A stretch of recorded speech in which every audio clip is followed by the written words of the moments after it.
Hello, I'm Jane Simpson. I began the Let's Talk MND podcast after my husband Robert was diagnosed with MND and he died 10 months later. This podcast has built an MND family. We share real stories from people living with MND, those who love them, and we learn about research and care in plain English. I'm not an expert, just someone with lived experience, and together we are stronger. This podcast is proudly supported by Evercare, an assisted living brand that shares our belief in independence, dignity, and community. You can learn more about their range at evercare.com.au, or you can find them in Bunnings warehouse stores nationally. I'm so thankful for Evercare's support of the MND community, and I really hope that you enjoyed today's conversation. Good morning, everybody. Now, this one's taken a few weeks to get up and running because Professor Tom Oxley has had some of the best excuses in the world why he's been postponing coming to the podcast. Good morning, Tom. How are you? Good, Jane. Thanks for having me. Oh, good evening, your time. I'm in California now, so it's afternoon. I'm in California. Afternoon. Happy afternoon. Tom, before we go into what you do, we always launch into who you are. Who's Professor Tom Oxley? Someone who is obsessed with the brain. I went into medicine, but if I hadn't have gotten into medicine, I would have become a neuroscientist. I am a neuroscientist. And I went into medicine because of a deep fascination with how the brain works.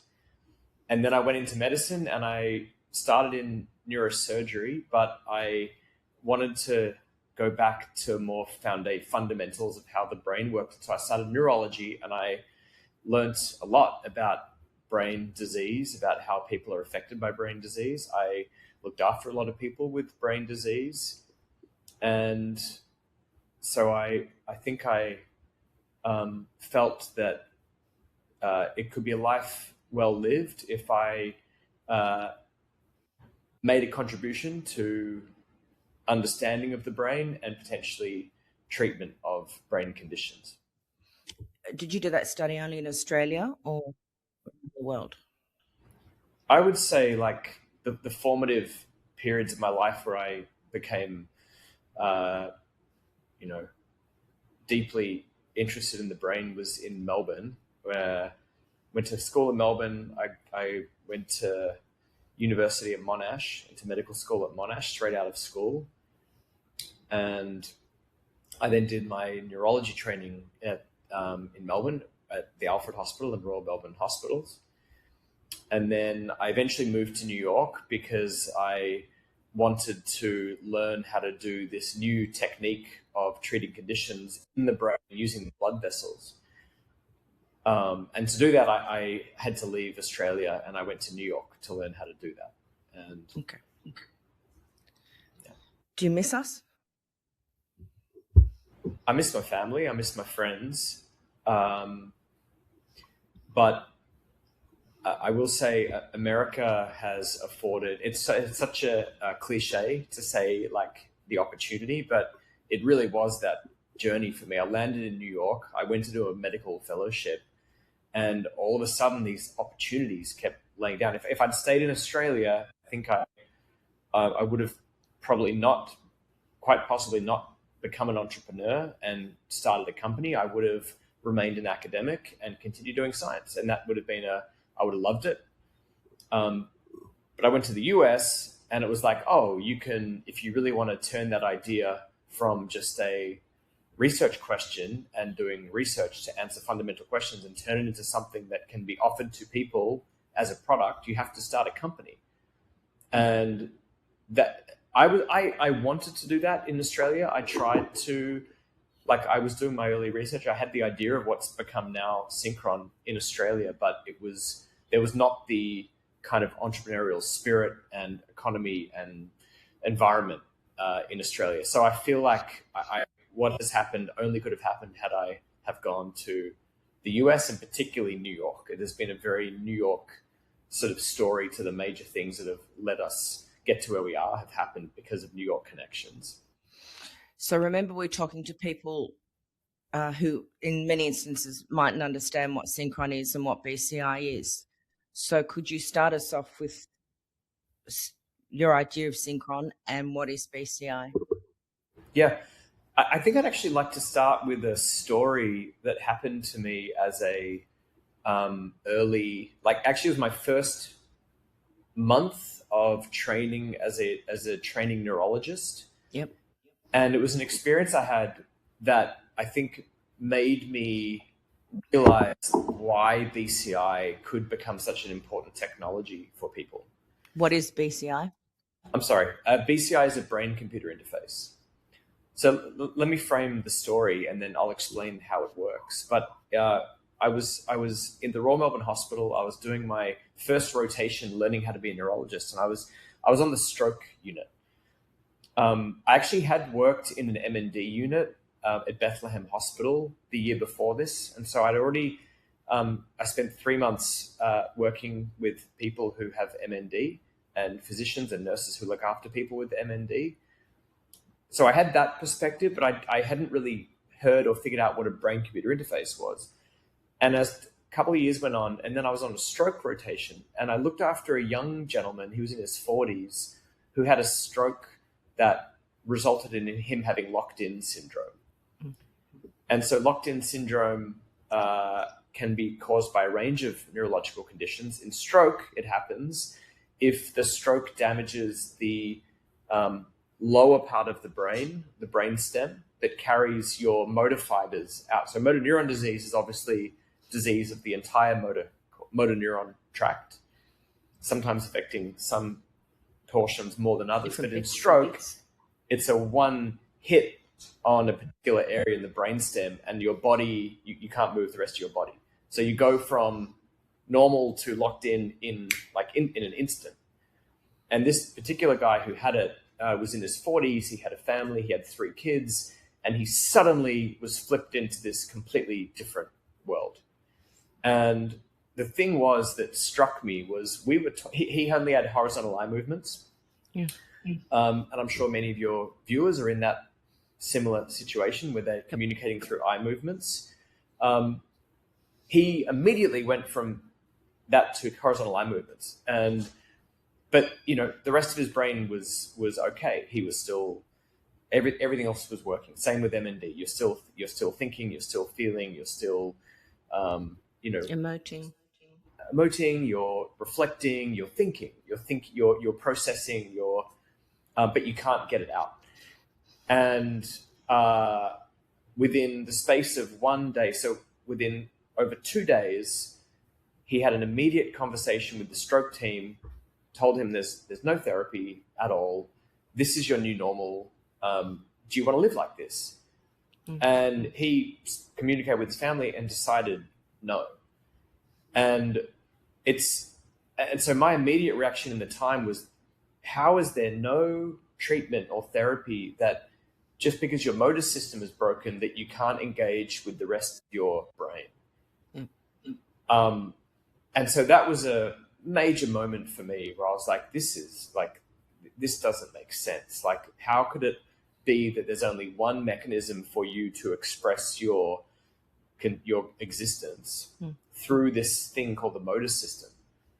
And so, there's this idea that the human body is kind of, the way it's built is there's a lot of input, vision, hearing, feeling, and there's not much output, and there's a lot of thinking going on. That's what a brain-computer interface can potentially do. It can create, so it's a device that goes inside the brain. It's basically like a microphone. It listens, it's a sensor. So and the big challenge in the field is what's the best way to get sensors into the brain that create a new data stream. Sometimes I think about it like a digital spinal cord, a stream of information from your brain to the outside world, which lets you engage with an external device in a way that does not require your motor system. And so the closest analogy from an assistive device technology would be an eye tracker system. But the eye tracker still piggybacks on your residual eye movements. And that's why a lot of people find it tricky, because it's kind of exhausting, and like because you're still using the residual motor system to amplify the signal. Well, the idea of a brain-computer interface is you create new pathways.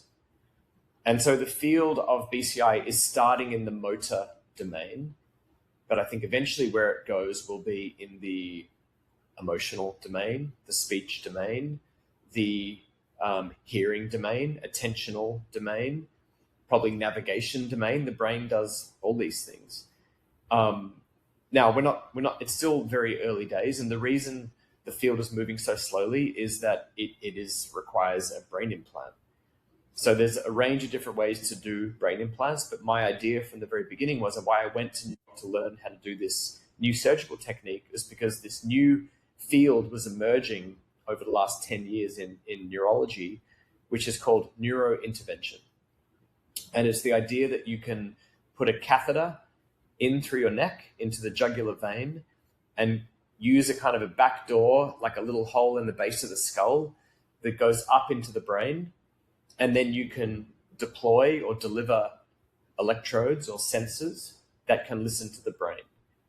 And so the one that we built goes up through the jugular vein. It opens up in a vein that's up in the middle of the brain, and it listens to the motor cortex on the left side and on the right side that you can activate yourself by trying to move.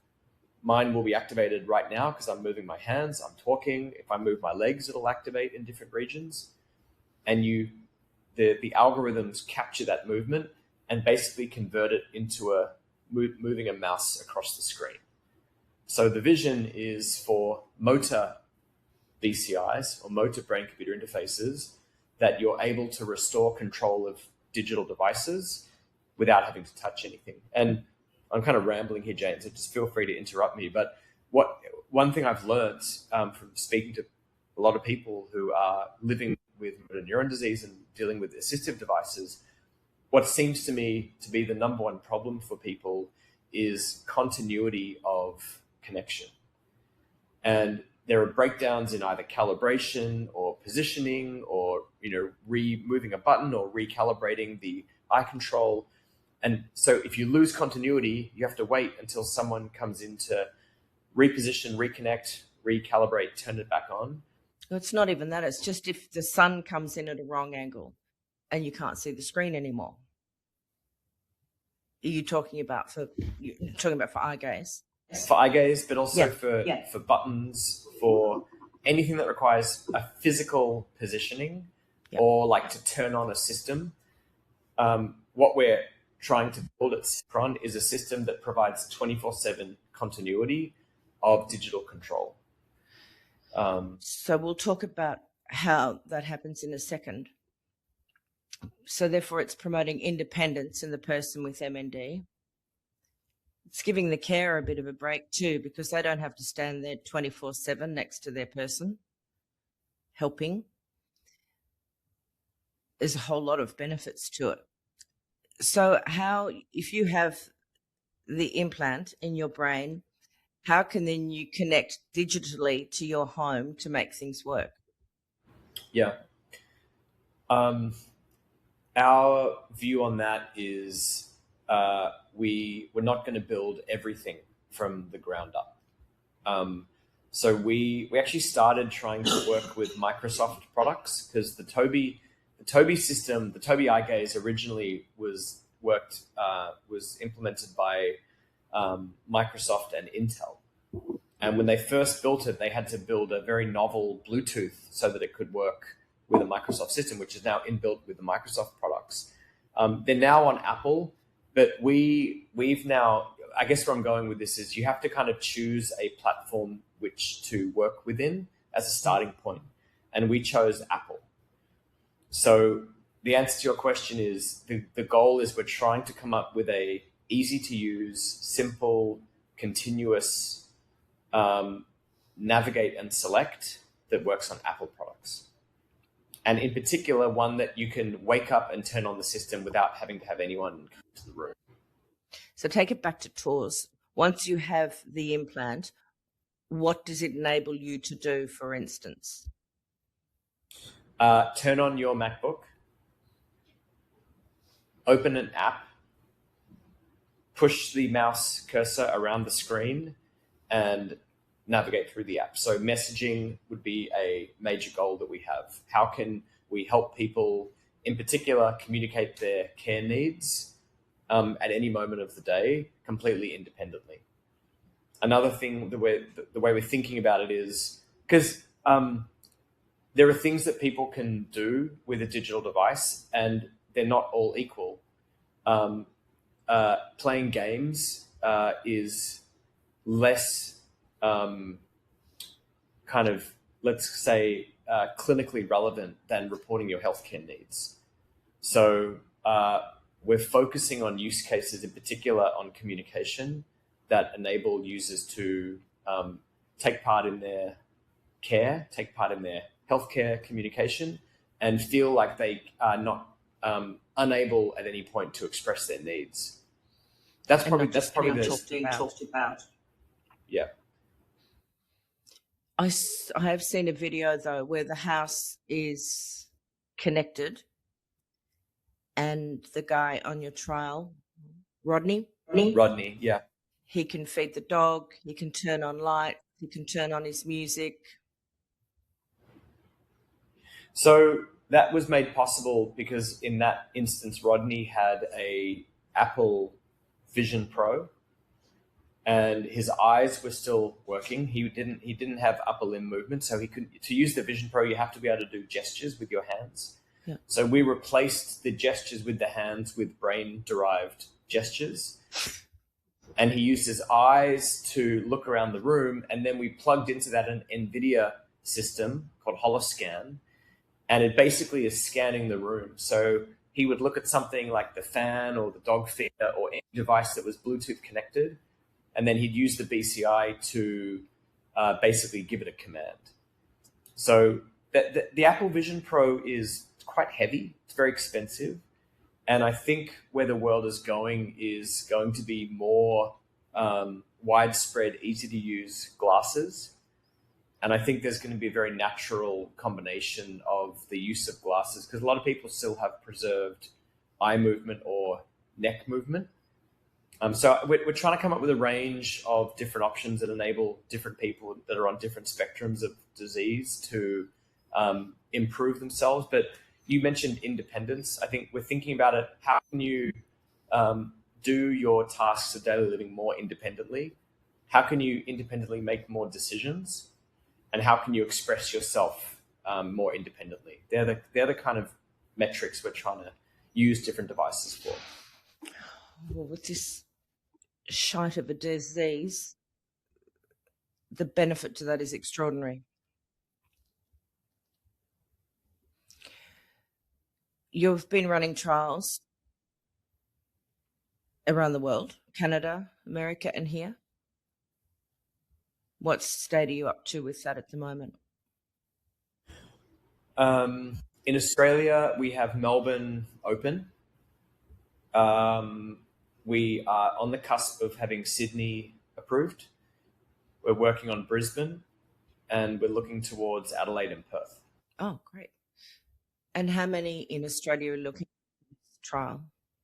That's a good question. Right now, we're targeting 10 people to enroll in the study, but we have a pathway to more than that, and we're starting to think through how we can reach more people. So number one, what's the criteria to be considered for the trial? Yep. So it's primarily people who have loss of both of their upper limbs. And it's not a perfect science. We're trying to figure out the best way to characterize that. But we've characterized 7 different movements in the arm, from shoulder to elbow to wrist and fingers.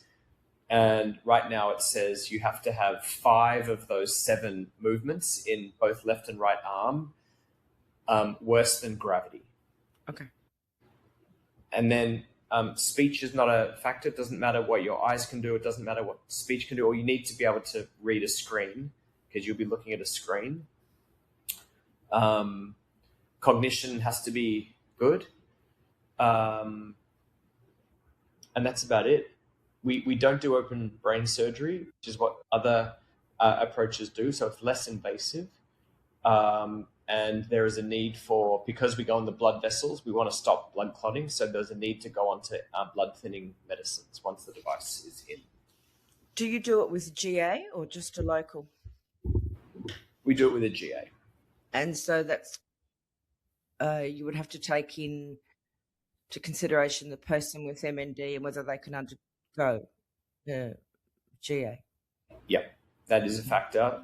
We're hoping to be able to do this without GA one day, but right now it does require general anesthetic, and the anaesthetists are generally looking for a forced vital capacity, FVC, above 50%. Okay.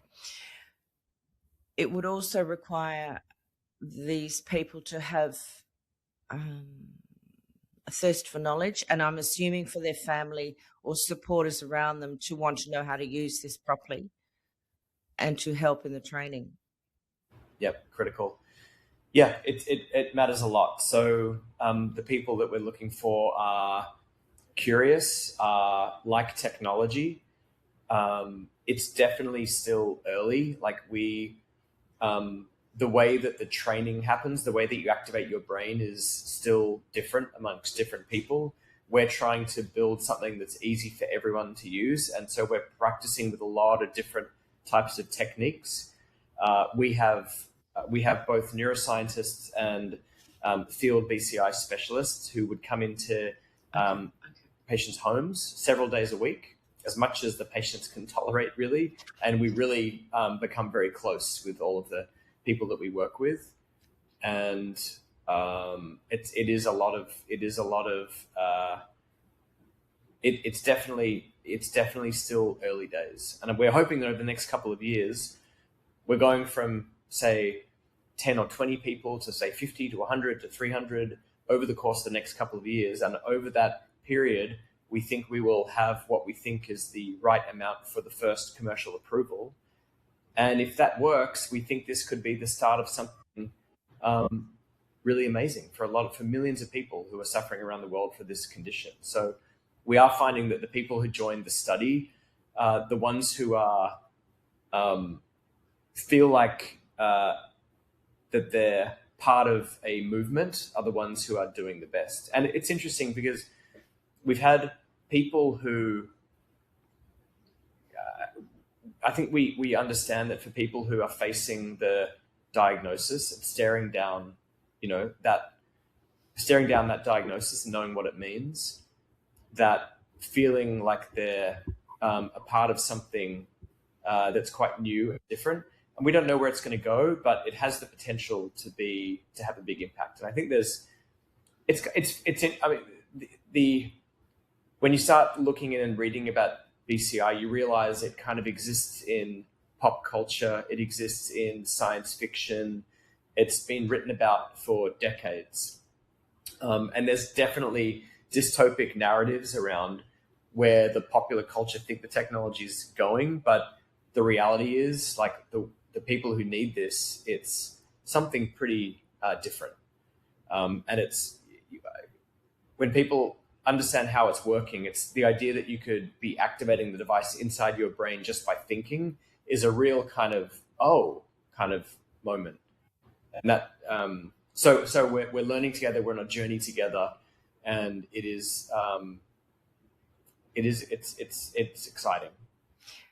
When I discuss this with people, they say to me, what about my inappropriate thoughts? Can they catch them? Yeah. So one day this technology will probably be capturing very private thoughts. I think it's, that's how the brain works. And I think one day, I think we're going to go there, but we're not there yet. Good. It's capturing the part of the brain that would otherwise be tracking where your hand is typing or moving a mouse. So it's really just tracking your intended physical movements in the physical world and then converting that into a digital movement. So we have a future generation device coming that's going to be getting to more and more regions of the brain. It's going to be years away, and I think there are pretty major ethical questions about how you solve that particular problem. I just to answer it quickly, I think the answer is that if it does start to capture very personal thoughts, you have to have a layer of kind of fiduciary layer, like a protective layer, the same way that you would kind of have a protective layer when you talk to your doctor, talk to your lawyer. This technology is going to have to do that eventually, but it's not there yet. Yeah, we really need that with my brain.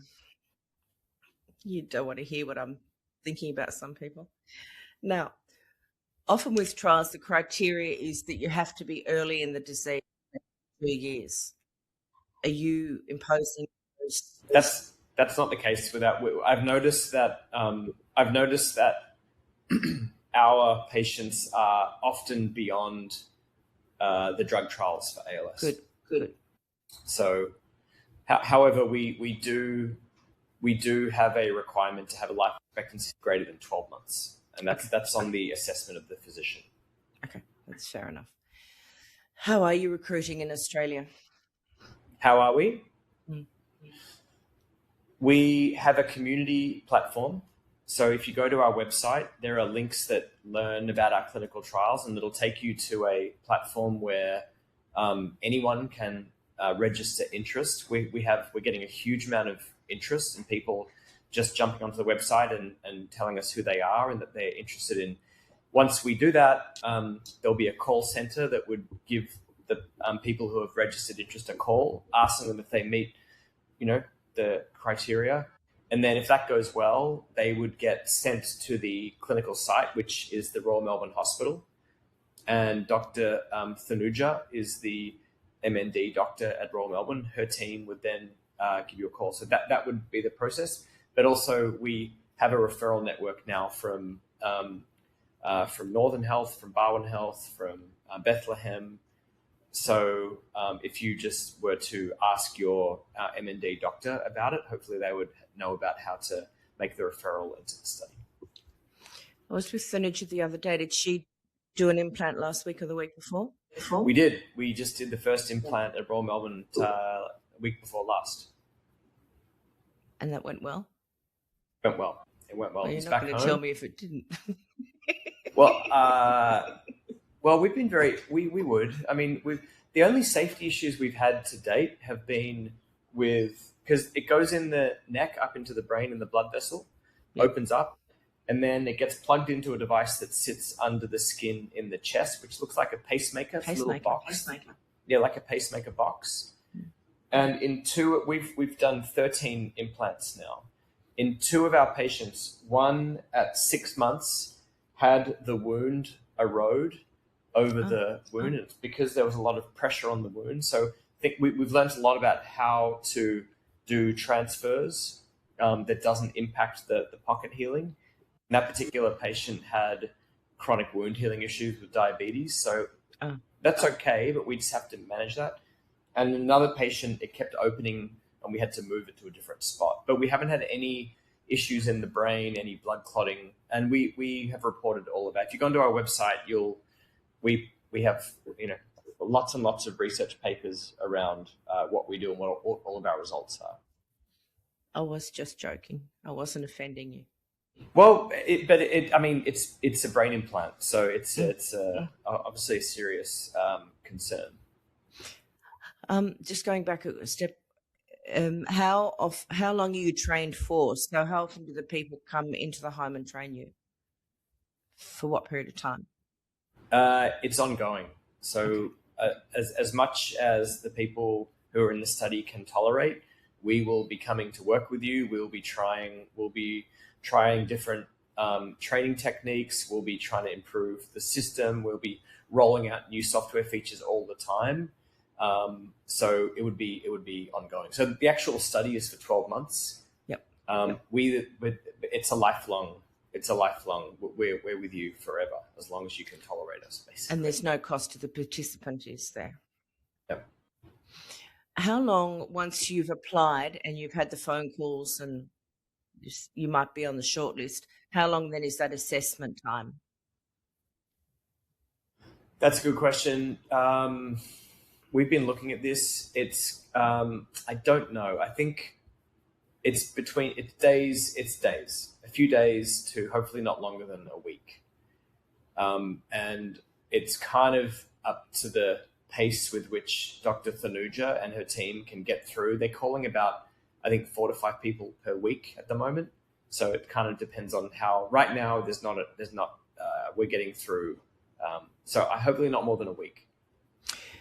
So I know people in other states have said to me, I've applied, but I haven't heard anything. That's purely because there's not approval in those particular states. Well, that's probably, but I will take that feedback, and I don't like to hear that. So I'll go back to my team and see. I'll talk to you offline about someone. Yeah. How can we help you best? Oh, wow.